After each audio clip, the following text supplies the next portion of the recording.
Good morning, good morning, good morning. I don't know how I'm gonna follow that, so I'm gonna listen. But as she stated, my name is Taneshia Dreher. Most of the people call me Lady T. So I do answer to that as well. I'm just honored this morning. First, thanking God for this opportunity, and also Summer, for I know that all things come through God, and for that I am eternally grateful. Some of the things that me and Summer discussed was one, being a woman and a wife. So that's kind of where I want to start this morning. I feel though, as a woman, we are created from the man. So our mission is to submit to the man. Now, with that being said, the man has to have a mission to submit to, because sub means under. So we have to have a mission to get under to be fully supportive. And sometimes it's harder if we're in a relationship with someone who doesn't know or haven't identified whom they are. So that's one aspect of it for those who are dating, just making sure and being intentional about the person that you're with, making sure that they have an understanding of who they are. And that will also, in return, help you to know what your role will be with that man. Like I said, for me, my husband is a pastor. I had no plans on being a first lady. It was just divine that way, I think. I think God put us in the same place at the same time for his mission. So that's what I am grateful for. And that's why who you pick is important.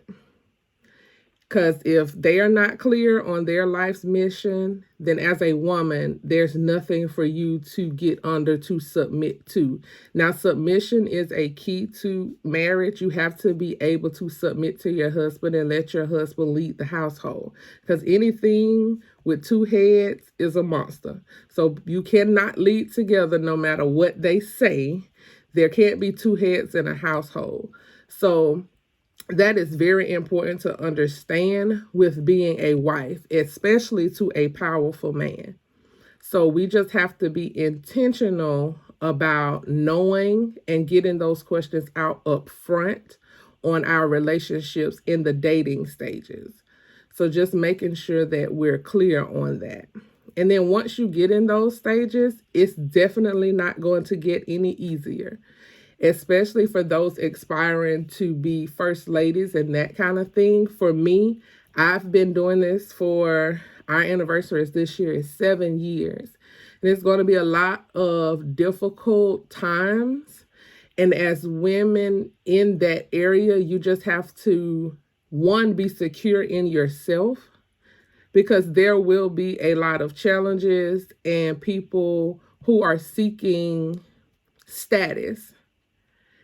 And you just have to be confident in yourself and also have that relationship built with your spouse where they know what you're comfortable with and you know what they're comfortable with. And even just being aware of your surroundings.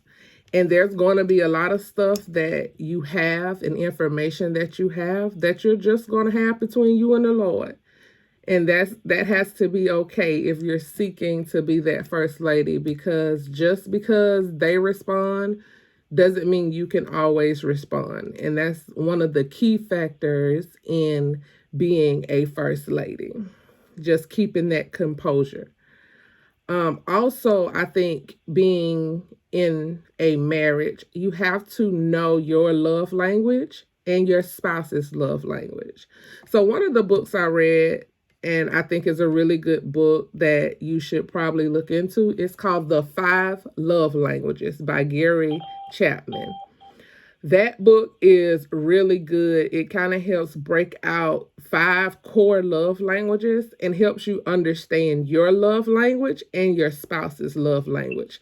Because sometimes as wives, we can want our spouse to love us in our love language, and then that's how we love them. And that's not their love language.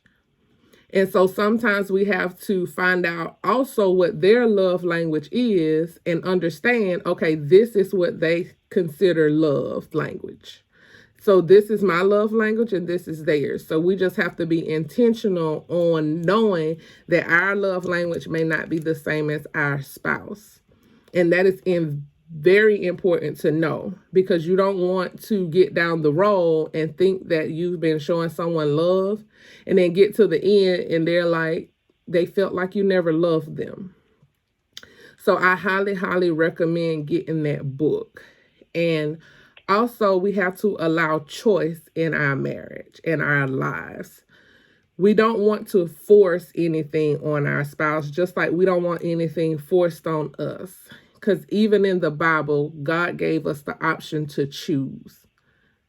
So we also have to keep that same outlook in our marriage. So we don't want to force anything in our marriage. We want to allow our husbands to be the husband, and we want to be able to allow choice in our marriage. So giving the options to choose instead of demanding, because as women, I think sometimes we can become overbearing and like to give ultimatums and all of the things, which are not the best aspect or the best viewpoint or vantage point to take in a marriage. So we just have to be conscious of that. And I think a lot of thing lies on the woman as far as inside the household. The man takes care of everything, and then the woman's role is typically to take care of the house, making sure the kids and everything are okay. And I think that long as you and your spouse have that understanding of role identity, I also think that is a big point in marriage. So I think that it's a challenge, but I also think that it is very doable and it's also operational. Me and my husband have very different skill sets. So I think that also helps, just knowing what your skill sets are, and it also helps to advance the marriage. And now I want to kind of transition to being a mother. As I stated, in the household, one of the roles for the wife is also the mothering aspect.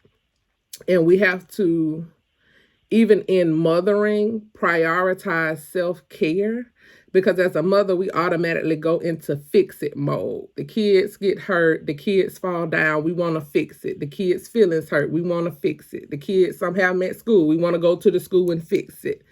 So we have that fix-it mentality when it comes to our kids, and that's not going to go away. We also have to let our kids make choices as well. Sometimes we have to let them figure it out, especially when they're younger.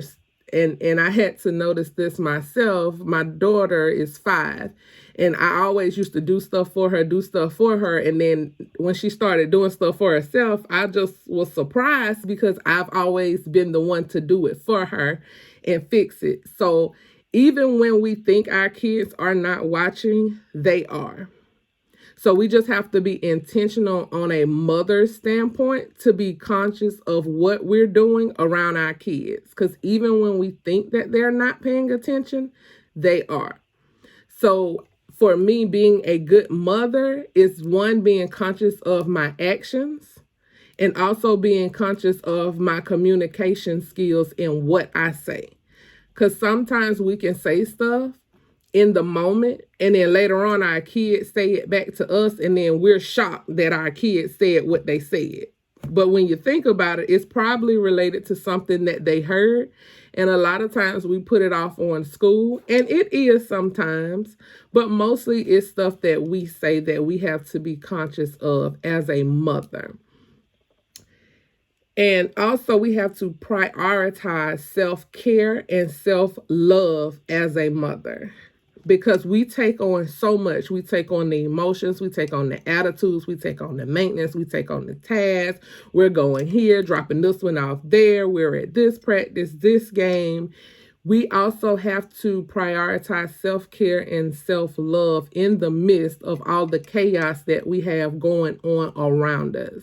Whether that's taking a day off where it's just you and you going to get something to eat, or you going to get a massage, or you taking a spa day. You have to prioritize self-care, because as much as you're going, you're giving and giving and giving. So you have to make time to refill yourself, even your mental. It's easy to just go, go, go, go, go because you're programmed that way. You're programmed to just keep going, keep going, keep going. But you also have to take a step back to say, okay, what about me? What about self? And for me, I had to learn that the hard way, because I know when it's time for me to take some time to myself, because as a mother, we're a wife, if we work, we have a lot of different things going on. And some of us, even in all of that, will serve in different areas of different community services and that kind of thing.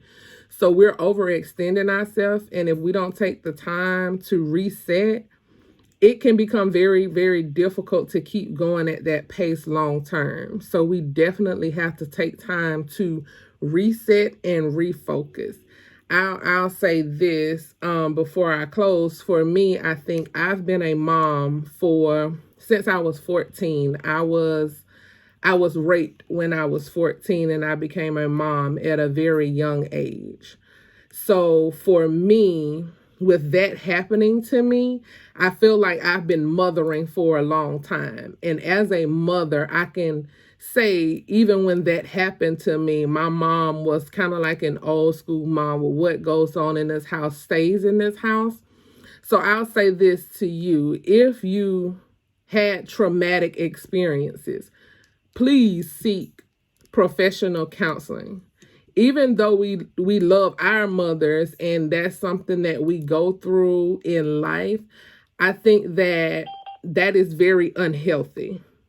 And even into my adulthood as a woman, I struggled because I was stuck on what goes on in this house stays in this house. So I just withheld everything. And I think that sometimes as women, when we do that, it really messes with your mental, and you need a sounding board. You need to seek professional counseling to kind of get those things out. And there's nothing wrong with that, because if we're the only person talking to us, we would never get anywhere. We'll just go around the same circle. So as a wife, as a woman, as a mother, ultimately, I'm saying we have to set boundaries, not just for others, but for ourselves. We also have to take time for self-care.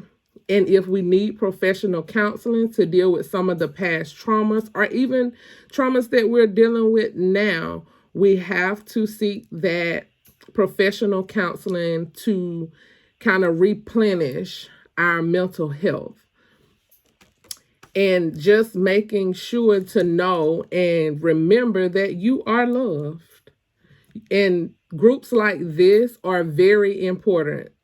It's very important that you find you a women's group where you can sit with women and kind of talk to them and get their perspective, because a lot of times as women, we don't sit down and talk and have these conversations when they are needed. You need a support system. Support systems and community are healthy, especially the ones where it's a community where you all understand each other and you can be honest and candid with each other, and knowing that this community is built with a great foundation, and this community is just a community to help women, not for gossip, but to help women genuinely walk through life together.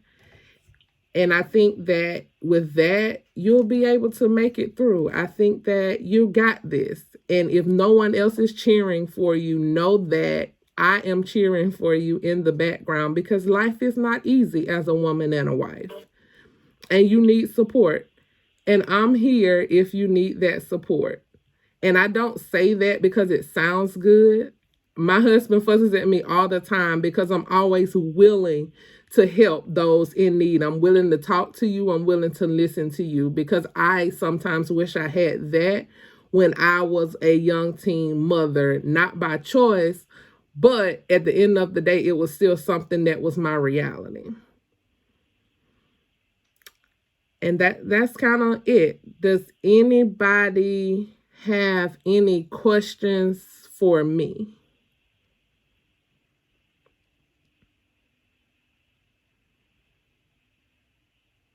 You can come off mute if you have any questions for me about any of the stories, any of the information that I've shared.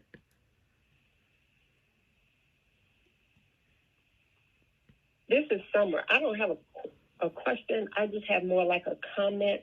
When you were just kind of discussing how your life kind of just runs, and how operational your life is, I think sometimes my hang up, and I know I create these blocks, and as much as I go to church and I lead women's groups and I empower other women, I think I've created a mental block in my heart, because I feel like I wouldn't have the time to, although I pray that, God send me my helpmate and God send me a husband, I feel like I don't have the time to incorporate him with all that I do. I don't know if that's self-created or if it's just a mental block from all of the damage that I've been through in all of the relationships. So how did you begin to break those walls and those barriers down to incorporate love back into your life, especially after the molestation? Because I tell my story all the time. I have 6 children, by 4 different men. And, that's my testimony. I was out searching for love because my dad really didn't come into my life until much later. And because my dad is still a pastor, they spent the majority of their time at the church. And I was, mimicking behavior like, sit down, don't move, you can't go nowhere. Like I was locked in a house all of my life. So when I got out, by the time I was 17, 18, it just kind of got out of control. So I had 3 children by 3 different men by the time I was 20. So I spent all of my life, and I'm still spending my life, rearing children. And I feel like sometimes I wouldn't have the mental space. So how did you break down those barriers and those walls to incorporate love back into your life? For me, honestly, it was God. And I know that's a little cliche, but I had to pray about it because I was after it happened, I was very untrusting of men. I didn't trust anybody. Every relationship that I had up until my husband, I always found something wrong in the relationship. So I never trusted anybody. And with my husband, I think he didn't allow me to untrust him. He was very intentional and he was consistent. And once I realized that, and to that point, we got married really quickly. We were engaged in August and married by November. So we had a really quick turnaround. Now, do we feel like, and me and him have talked about this, do we feel like that's the best? Absolutely not. Because it doesn't allow you the opportunity to we didn't live together and all of the things first. So we didn't take that time. And of course it can cause some friction in the beginning, but we're grateful that it happened in the beginning, and we were just intentional about being married, because it's easy to get divorced, but it's work to stay married. So we were just intentional about it, and we had to prioritize each other. So, like you said, as women, when we have a lot going on and we're like, well, where's a relationship going to fit into this? It's something that we have to prioritize and manage our time around. I hope that answered your question. Yes, it does. It makes a whole lot of sense. Just prioritizing. And like I said, most of mine is probably a mental block anyway. Like I know Absolutely. I'm just straight. I don't even got the time, But I guess if I made the time, I don't even got time. I don't even have the time to go through this again, because it took so long for me to get to this place that I'm in, this beautiful place of healing and surrendering to God and, God refilling my cup. And I'm just so careful about who I let, around my aura, Yeah. So, yeah. But you have to be, Yeah. I think, So I always, I was going to say, I think you have to be open to it. I think you and your discernment. I think you have to be open to it and keep your discernment on. Because you'll know if if that energy is not fitting the energy that you're looking for or it's disturbing your peace. And then you'll be like, "Yep, nope, this ain't it." But that's the part of dating. Right. That's the kind of part of dating. And I say don't go against your discernment. If you feel like this ain't it, it probably isn't. Because sometimes as women, it may be comfortable or it may be familiar, and we'll stay in it for comfortable or familiarity, and it's not healthy. It's very unhealthy. Right. I agree. So we have a few more minutes. Anybody have any questions or comments for Lady Dreher, or just a question or comment at all? You don't have to directly. It's not. I mean, it doesn't have to directly be for her. There's any questions or comments at this time before we close out?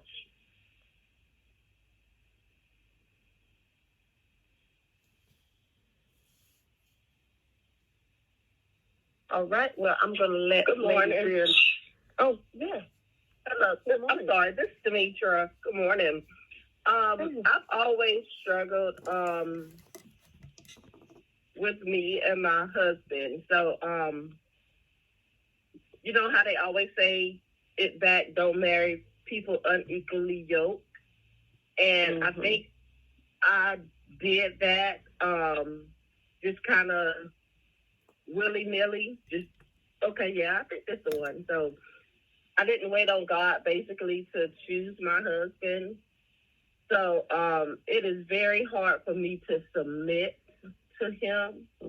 And I always ask God to help me. But when we have discussions, he always say, well, you're supposed to submit to your husband. But I always tell him, I can't submit to you because you're not submitting to God first. So that's something that I struggle with in my marriage. And so we've been married for 13 years. And yeah, it's rough. We've been on a rough patch, but we still hanging in there.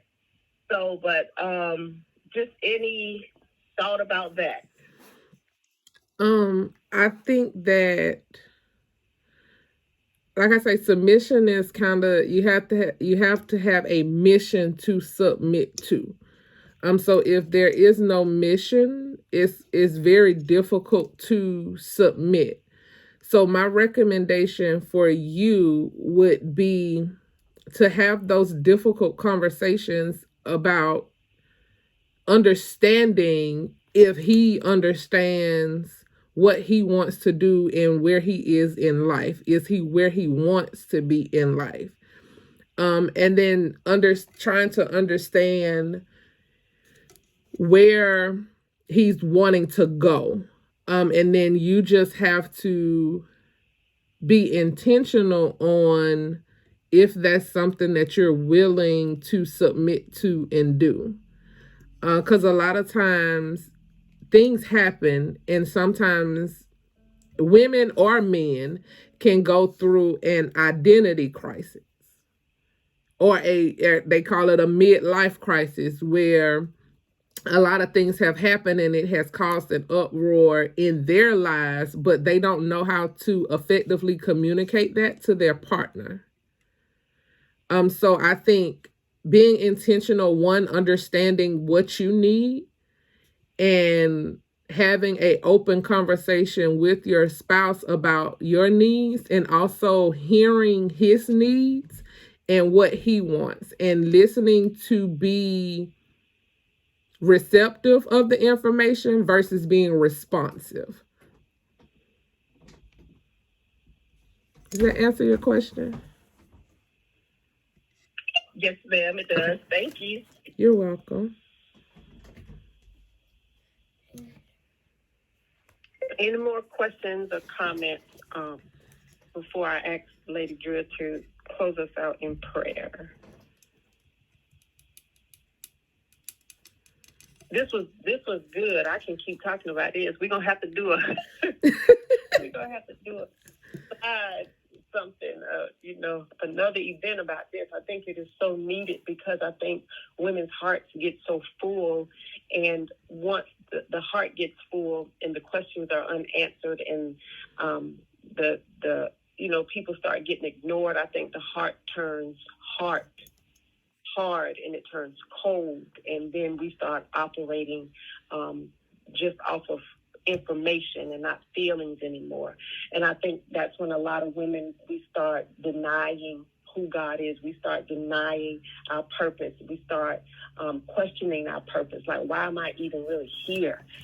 Because I don't feel loved. I don't feel appreciated. I have all these questions. I have all of this stuff in my basket, but I don't know who to give it to because I don't trust people. I don't trust, anymore. And I start coming to church out of obligation just to get away from the house, just to have something else to do because I was in that space. So I was not really receiving God, but I wanted to get out of the relationship, even if it was just for an hour or two, just get me out of this house.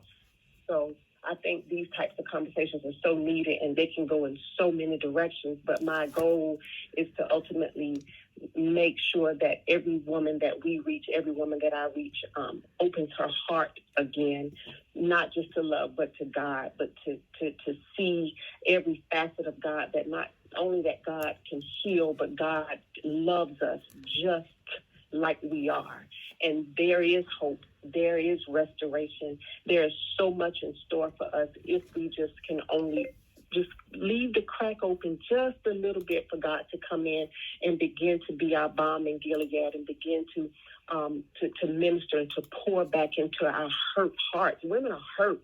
It was a time in my life when I would wake up every day and put on the clothes and put on the makeup, but I was so torn up on the inside. I was hurt, and I became hard and hardened. And I'm like, God, I know you see this, but you ain't doing nothing. So I began to turn my face, against God. But I had to reroute myself. Although my dad's a pastor, my dad that's it. It's just a pastor. Every time you call him, it's like, Dad wasn't grocery store today. Yeah, because you ain't talked to Jesus. And I'm like, come on, bro. Everything don't have to be about that. So I grew up in this environment that made me almost scared to mess up and to backtrack and I felt like I couldn't do that. And then when I got to a space where I felt like I could, I didn't know how to do it because I wasn't equipped with the necessary tools. So I had to find God for myself. And sometimes it's a struggle because you're going to be drugged through the mud. You're going to be beat up. You got to do it with, like Pastor said yesterday, with knives in your back. You got to do it sick sometimes. You got to do it tired sometimes. And I just want every woman to know that there are other women out here who feel the same that you do, who think the same way that you do, who've been through the same struggles that you've been through, and there is hope. There's hope. It's more after the more. So it's more after your shame. It's more after your guilt. It's more after your heartache. It's more after your divorce. It's more for you, and God has more for us. So I'm going to let Lady Dreher close us out in prayer.